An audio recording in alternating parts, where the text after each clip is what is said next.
అందరికీ శనార్థులు దిల్దార్ వార్తలకు స్వాగతం. కాడే నీ ఇల్లు బూడిద నీ ఒళ్ళు కాలం నీ పాదపు అడుగులతో మొదలయ్యే కదిలే మా బతుకులు నీతో వల కదలయ్యే. మామూలుగానే మా శ్రమను ఆపలేము, ఇక గిట్లాంటి పండుగల పబ్బాల నాడు ఆపగలమా? ఎటు చూసినా దీపపు కాంతులు, భక్త జనాలు, హరహర మహాదేవ శబ్దాలు. అబ్బా, మనసంతా భక్తి పారవశ్యంలో మునిగి తేలుతుందంటే నమ్ము. ఎంతసేపు నువ్వు ఎప్పుడైనా పండుగ కళ్ళారా చూపెట్టేడున్నదా? ఇవాళ 2 తెలుగు రాష్ట్రాలల్లా కార్తీక పౌర్ణమి పూజలు ఏ తీర్ల చేసుకున్నారో చూసి తీరవలసిందే. పొద్దు వడవక ముందే పున్నమి వెలుగులు నిండినాయి. సూర్యుడు రాకముందే వెలుగులు విరజిమ్మినాయి. పుణ్య నదులన్నీ నింగిలా సుక్కలు మెరిసినట్టే మెరిసినాయి. బారులు తీరిన భక్తులు పుణ్య స్నానాలు, కార్తీక దీపాల కాంతులతోటి కృష్ణ గోదావరి నదులు కలకలలాడుతున్నాయి. ఎములాడ, కాళేశ్వరం, శ్రీశైలం, శ్రీకాళహస్తి, రామప్ప, అన్నవరం, భద్రాద్రి, బాసర, కోటిలింగాల, రామేశ్వరం, మహానంది, కోటప్పకొండ శైవ క్షేత్రాలన్నీ శివనామ స్మరణలతోటి అలరాడుతున్నాయి. ఊరు వాడల శివాలయాలన్నీ ధూపదీప నైవేద్యాలతోటి పండుగ కల సంతరించుకున్నాయి. తెలుగు రాష్ట్రాలే కాదు, దేశమంతా పండుగ సందడి కానొచ్చింది.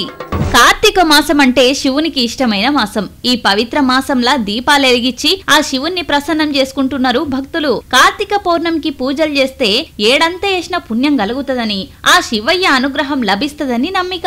పట్నం నుంచి పల్లెల దాకా ఎక్కడ చూసిన కార్తీక శోభనే. భక్తులు వెలిగించే కార్తీక దీపాల వెలుగులు పున్నమి వెలుగులకు తోడై పట్టపగలోలే కానొస్తున్నది. గుళ్ళు గోపురాలు భక్తులతోటి నిండిపోయినాయి. ఆ ముక్కంటి సేవలా మునిగిపోయినాయి.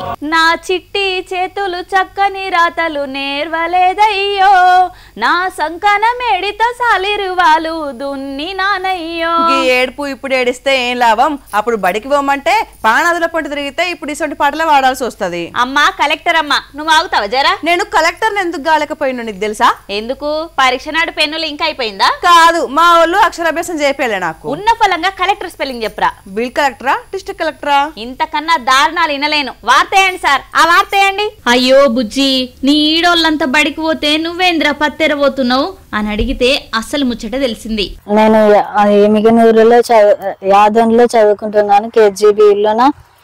నాకు అప్పుడు చేరినప్పటి నుంచి నాకు ఇంకా దురదలు వాపులు వస్తున్నాయి.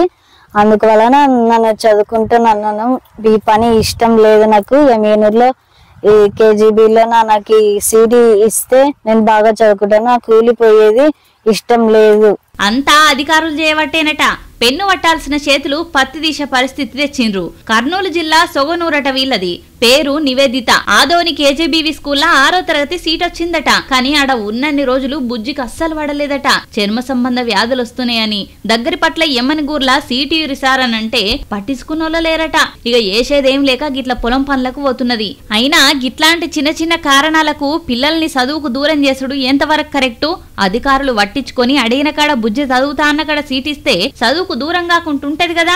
బడికి రాని పిల్లల్ని బడిబాట ప్రోగ్రాం పెట్టి చదువుకోవాలని చెప్పేది మనమే కదా. మరి చదువుకుంటామన్న పిల్లల్ని పట్టించుకోకపోతే ఎట్లా చెప్పుండ్రి? ఆ బుజ్జి బాధ ఏందో జర అరుసుకోండి సార్లు అని అంటున్నారు ఈ వార్త చూసిన పబ్లిక్. అవును సరమ్మ, బండి తోడాలంటే మనల్ని ఏం అడుగుతారు? ఫస్ట్ బండి మనదా కాదా అని లైసెన్స్ అడుగుతారు. తర్వాత నీకు డ్రైవింగ్ వచ్చా రాదా అని డ్రైవింగ్ లైసెన్స్ అడుగుతారు. ఆటోలో నడిపి పోలీసులు ఏం అడుగుతారు? ఏముంది, పరిమితి మించి ఎక్కియొద్దు అని అంటారు. ఉంటే దింపేస్తారు. మరి అన్ని రూల్స్ మనకేనా? సర్కార్కు లేవా? అంటే కాన్వాయిలు వచ్చినప్పుడు కూడా లైసెన్స్ అడిగి సిగ్నల్ పడ్డకాడ ఆగమంటున్నావా? వాళ్ళు ఎందుకు ఆగుతారు గాని, బండ్లు కరెక్ట్ ఉన్నాయా, లైసెన్స్ ఉన్నదా అని చూసినోళ్ళు మరి రోడ్లు మంచిగా ఉన్నాయా అని ఎందుకు చూస్తలేరు? ఆ రోడ్లు ఎందుకు మంచిగా వేపిస్తలేరు? మనీ పొల్ల, రోజు రోజుకు తెలివితేటలు ఎక్కువ అవుతున్నాయి. ఇగో నువ్వు గింతలోతు ప్రశ్నలు వేయద్దేమనుకుంటున్నావో? నేను అడిగిన దాంట్లో తప్పేముందిరా? వాళ్ళ కొరువులు మన కొరువులా? వాళ్ళు రూల్స్ పెడతారు, పాటించరు. అంతగా రోడ్లు కావాలంటే వీలైతే అడుక్కోవాలి, లేదంటే గిట్లా కొట్లాడాలి. అయినా వేస్తారని గ్యారంటీ ఉండదు. వేల కోట్ల ఖర్చు చేస్తున్నామంటారు. శానా జాగల్లా డాంబర్ కూడా చక్కగా వేయరు. చిన్నవానకే సిత్తడైతది. మరి ఇది కాంట్రాక్టర్ల చేతాలమా, అధికారుల నిర్లక్ష్యమా? అర్థం కాదు. పొద్దున లేస్తే ఎన్ని టక్కర్లైతున్నాయి, ఎన్ని పానాలు పోతున్నాయి. డ్రైవర్ల నిర్లక్ష్యం అని చెప్పినోళ్ళం రోడ్ల అధ్వానంగా ఉన్నాయన్న ముచ్చట కూడా ఒప్పుకోవాలి. ఇంటికి 4 బండ్లు కొనుక్కోమంటారు, ట్యాక్స్ వసూలు చేస్తారు. ఇక పబ్లిక్ సొమ్ములతోటి రోడ్లు పోయకున్నా కనీసం గుంటలు కూడా నింపరు. ఇది రోడ్ అనుల్లా. దీని మీద ఎంత సీనియర్ మోస్ట్ డ్రైవర్ అయినా నడుములు పట్టుకోవాల్సిందే. పొద్దునున్న మనిషి అయితే అక్కడనే డెలివరీ కావాల్సిందే.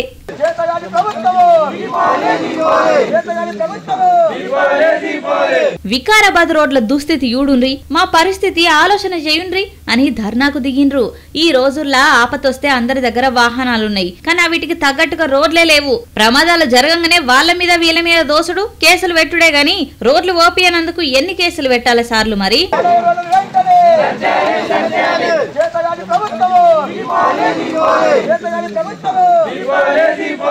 అవును సిరమ్మ, ఈ వానదేవునికి హెడ్ ఎవల్రా?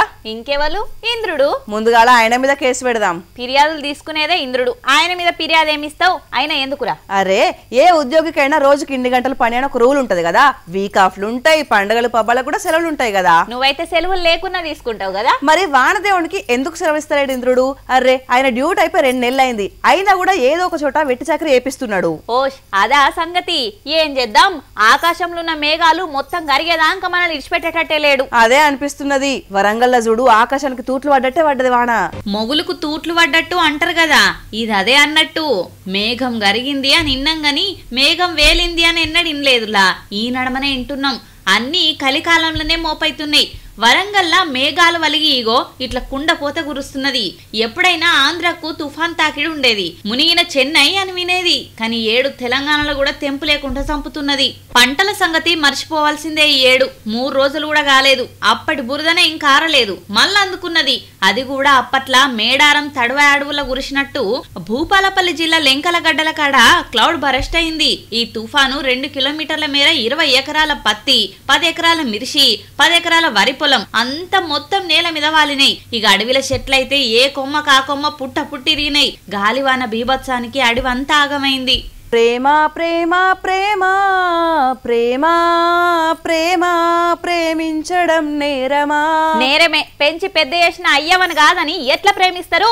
ముమ్మటికి తప్పే. అయితే ప్రేమికుల్ని విడదీస్తారా? ప్రేమను చంపుకోమంటారా? అంటే తల్లిదండ్రుల ప్రేమను చంపుకోమంటారా? తల్లిదండ్రులకెళ్ళి పిల్లని విడదీస్తారా? ఓ, వాళ్ళకు కూడా ప్రేమ ఉంటది కదా.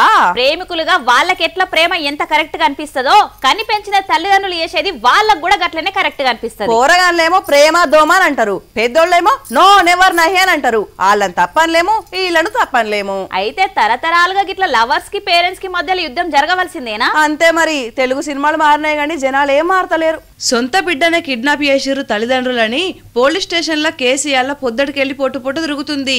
జగిత్యాల పిల్లగాడు పెద్దపల్లి పిల్లను 5 ఏళ్లకెళ్లి ప్రేమిస్తున్నాడట. అన్ని లవ్ స్టోరీల లెక్కనే వీళ్ళ స్టోరీలో కూడా పిల్ల తండ్రి నో అన్నారట. వీళ్ళు మాత్రం ఒకళ్ళనిడిచి ఒకళ్ళం ఉండలేమని చెప్పక చేయకపోయి లేసుకున్నారు. తీరా యుత్తే బిడ్డను చూస్తేందుకని వచ్చి కిడ్నాప్ చేయి చూసిర్రట ఆ పిల్ల తల్లిదండ్రులు. వాళ్ళ ప్లాన్ పసిగట్టి తప్పించుకొని పోలీసు వాళ్ళకు ఫిర్యాదు అయింది ప్రియాంక. సొంత తల్లిదండ్రులు తోడబుట్టిన అక్కతోటే నాకు నా భర్తకు ప్రాణహాని ఉందని పాపం గుబులు పడుతున్నారట. అయినా అయ్యవ చెప్పేకాడికి చెప్పాలి. సాయశక్తుల పిల్లల భవిష్యత్తు మంచిగా ఉండాలని కోరుకోవాలి, అంతేగాని కాదు కూడదని పిల్లల కన్నా పంతమే ముఖ్యం అనుకున్నాడు మాత్రం మూర్ఖత్వమేనుల్లా. మంచి జరగాలని కోరుకోవాలి, పొరపాటు జరిగితే అలా కర్మాన్ని ఇడిచిపెట్టాలి, అంతేగాని తెగేదాకా లాగుడు పెద్దరికం అనిపించుకోదు. మింగమంటే కప్ప కోపం, వదలమంటే పాము కోపం అన్నట్టుగా ఉన్నాయి ఈ ప్రేమ పెళ్లిల ముచ్చట్లు. ఏదైనా తెగేదాకా లాగుడైతే మంచి పని కాదు అని అంటున్నారు ఈ ముచ్చటినోళ్ళు. సిరమ్మ, నాకు డౌట్. ఇంకెందుకు లేట్? అడిగితే చేయవు కదా నాతో ఫైట్. నువ్వు అడిగేదే డిసైడ్ చేస్తుంది మరి నీ ఫేట్. అడుగుతున్నా అడిగేస్తున్నా. నీ బెగ్గింగ్ ఏంటో నాకు అసలే అర్థమైతలేదు. ఓటర్ రిగ్గింగ్ కూడా గింత సాగదీయరెవలు. ఇక స్ట్రేట్ గా పాయింట్కి వస్తున్నా. చిన్న పిల్లగాళ్ళు బడికెందుకు పోతారా? ఓష్ని సస్పెన్స్ థ్రిల్లర్ సినిమా లెక్క సాగదీసిందికి చిన్న ముక్క కోసమేనా? ముక్కో వక్కో ముక్కు సుడిగా చెప్పాలి కదా పక్క. నీ రైమింగ్ టైమింగ్ ఏందో తెలియదు గానీ పిల్లగాళ్ళనైతే ఖచ్చితంగా బల్లె రైమ్స్ పోయమ్స్ నేర్చుకోనికే పోతుంటారు. మరి ఈ బల్లె ఎందుకు పిల్లగాళ్ళతో వెట్టి చాకరీ చేపించి పెద్ద క్రైమ్ చేస్తున్న టీచర్లు? అరే, పెన్నులు పెన్సిళ్లు పట్టాల్సిన చిట్టి చేతులతోటి పెద్ద పెద్ద బగోన్లు టెంట గిన్నెలు మోపిస్తున్నారు కదా.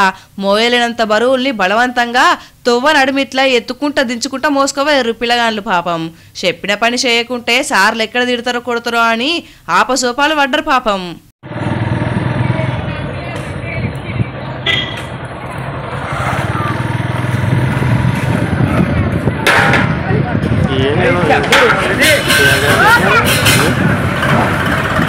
అంబేద్కర్ కోనసీమ జిల్లా మలికిపురం మండలం బట్టలంక హైస్కూల్ పిల్లగాళ్ళు వీళ్ళంతా. అయితే గిల్ల బల్లేదో ఆటల పోటీల కార్యక్రమం పెట్టిర్రట. ఇక వచ్చినోళ్ళందరికీ వంటలు గింటలు వేసి పెట్టిర్రో ఏందో గాని టెంట్ హౌస్ సామాన్లన్నీ పిల్లగాళ్ళతోటి మోపిచ్చి చిల్లర ఖర్చులు మిగుల్చుకున్నట్టున్నారు టీచర్లు. చదువుకోనికి వచ్చిన పిల్లగాళ్ళతోటి బల్లె పనులు చేపించుడైంది, మళ్ళా అది కూడా పెద్ద పెద్ద బరువులు మోయించుడైంది. వాళ్ళు పిల్లగాళ్ళు అనుకున్నారా లేకపోతే కూలి పనులు అనుకున్నారా అని మస్తుగా గరమయ్యారట బండి చాకరీ వేయించుకున్న టీచర్ల మీద పేరెంట్స్. పిల్లగాళ్లతోటి వెట్టి చాకరీ పనులు వేయించిన వాళ్ళ మీద గట్టిగానే యాక్షన్ తీసుకోవాలని ఫైర్ అయ్యారట పేరెంట్స్. ఈ నడమ కొందరు టీచర్లు నెరి అద్వారమవుతున్నారు. చదువులు చెప్పుడు ఇడిచిపెట్టి పిల్లగాళ్లతోటి పనులు చేపించుకున్న మీదనే దృష్టి పెడుతున్నారు. ఏం టీచర్లో ఏందో పోర్రి. అవును బుజ్జి, ఈ రోజుల్లో ఫోన్ లేకుండా వెళ్తాదారా? అమ్మో, నాలాంటి వాళ్ళకైతే ఒక్క నిమిషం కూడా నడవది. అబ్బా, ప్రపంచం బద్దలైపోద్దా? ఫోన్ చూడకుంటే రీల్స్ ఎవరు చూడాలి, వాళ్ళకు లైక్ లెవెల్ కొట్టాలి. మాలాంటి వాళ్ళు లేకుంటే సోషల్ మీడియా మీద ఆధారపడ్డోళ్ళు రోడ్డున పడతారు తెలుసా నీకు? నీ లెక్క పనికిరాని పనుల గురించి కాదు గాని పనికొచ్చే పనులకు కూడా ఫోన్ కంపల్సరీ. అయినా ఇప్పుడు ఫోన్ ముచ్చట ఎందుకు ఎత్తినావు నువ్వు? గిడా ఫోన్ మేళా పెట్టిండ్రు. ఏంది చీరల మేళ, పుస్తకాల మేళ, పూల మేళ ఇన్నా గాని ఫోన్ మేళేంది? చూడు అర్థమైతది. ఏంది గిది పురాతన వస్తువులు ఎగ్జిబిషన్ లో పెట్టినట్లు గిట్ల పెట్టిండ్రు అని అనుకుంటున్రా? ఇవన్నీ కొట్టేసిన ఫోన్లు, అదే దొంగలు దొబ్బేసిన ఫోన్లు అన్నట్టు. కంప్లైంట్ పెట్టురే అని అంటారు గాని పోయిన ఫోన్ మళ్ళా దొరుకుతాది అని మనలో చాలా మంది పోలీసు వాళ్ళని నమ్మనే నమ్మం. కానీ చూడుండ్రి ఎన్ని ఫోన్లను దొరకబట్టి ఓనర్లకు ఇస్తున్నారో. ఈ రోజుల్లో మినిమం 10,000 ఫోన్లు మెయింటైన్ చేస్తున్నారు. అదే దొంగల పాలిట కల్పతరు లెక్క తయారైంది. దొరికితే దొంగ, దొరకకుంటే దొరన్నట్టుగా. కానీ పోలీసు వాళ్ళ పుణ్యమాని మళ్ళా ఫోన్లు దొరికే అవకాశం కూడా వచ్చింది. ఇక ఎవల ఫోన్లు వాళ్ళకి ఇస్తుంటే ఓనర్ల కళ్ళల్లో ఆనందం చూడాలి. ఇవల్ల ఇలాంటి దిల్దార్ వార్తలు మళ్ళొచ్చే దిల్దార్ వార్తల్లా మళ్ళా కలుద్దాం. అంతవరకు చూస్తూనే ఉండండి వనితా టీవీ. నమస్తే.